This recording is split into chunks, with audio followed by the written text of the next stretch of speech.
Okay, so let's just get right into it.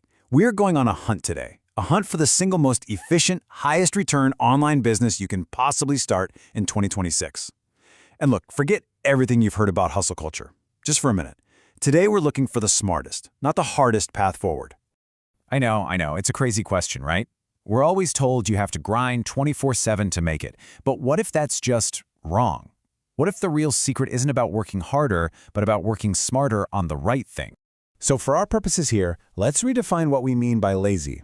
This isn't about doing nothing on the couch. No way. This is about being strategic. It's about finding that one perfect business model that gives you the highest possible return for the absolute minimum amount of input. We're talking maximum efficiency.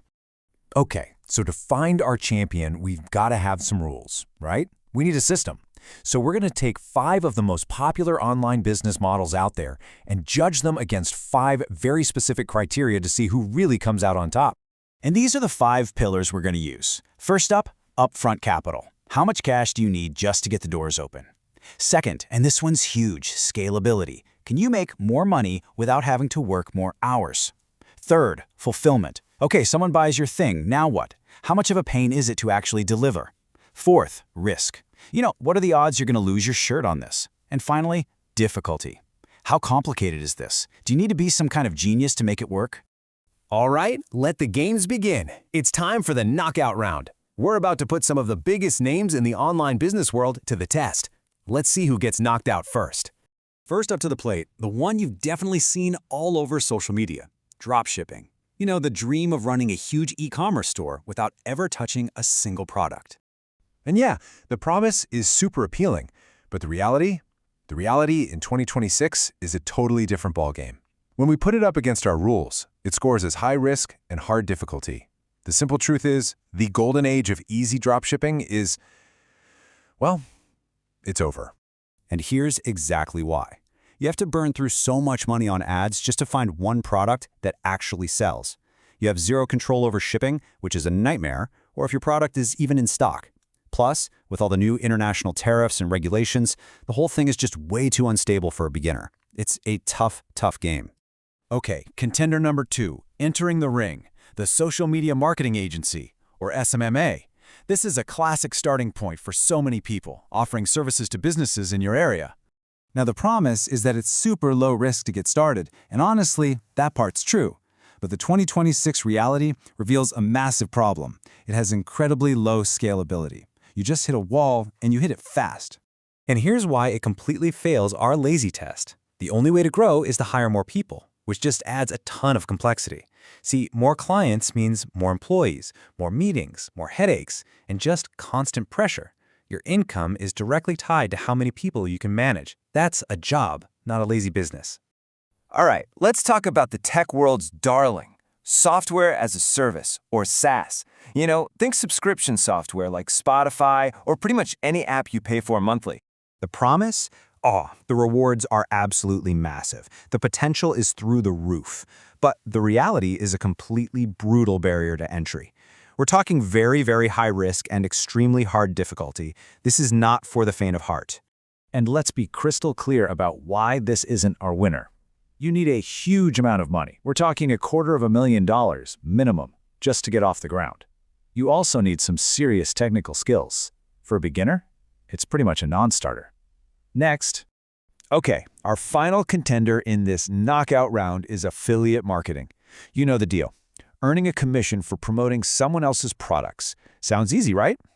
And yeah, the promise is low risk because you're not creating anything yourself. But the reality is there's a huge hidden cost, and that cost is your time.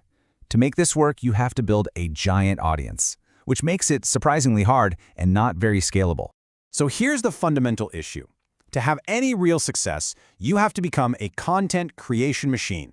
You have to build a big audience, a personal brand. And that doesn't just happen overnight. It is a relentless daily grind that completely violates our core lazy principle of maximum results for minimum effort. So with 4 contenders down for the count, we officially have a winner.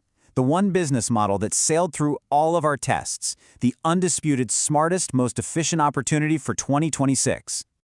I mean, just look at this chart. The answer becomes so obvious when you see it laid out like this. Just look at that last column. Capital, very low. Scalability, very high. Fulfillment, very easy. Risk, very low. Difficulty, very low. The champion is, without a doubt, Digital Products 2.0.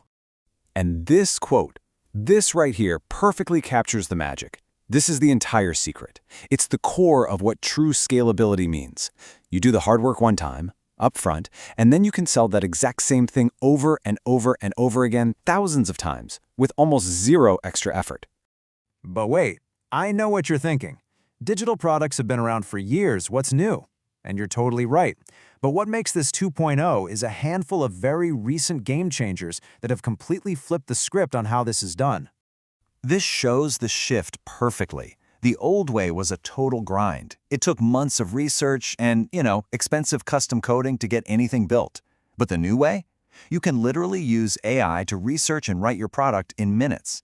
And there are now free marketplace platforms that handle all the tech, the hosting, the payments, everything. All the old barriers have just vanished. So let's just wrap this all up by talking about the insane scale of what's happening here. This is not some little niche trend we're talking about. This is a massive, fundamental shift in the entire online economy. By 2030, the market for digital products is projected to be worth almost $1 trillion. Let that sink in. Getting into this now is like getting into e-commerce back in 2012. It is the absolute ground floor of the next huge wave. So I'll leave you with this final thought to chew on. With all the old roadblocks completely obliterated by new technology and a $1 trillion market just waiting, we really have to ask ourselves, are we standing at the very beginning of the next great e-commerce boom?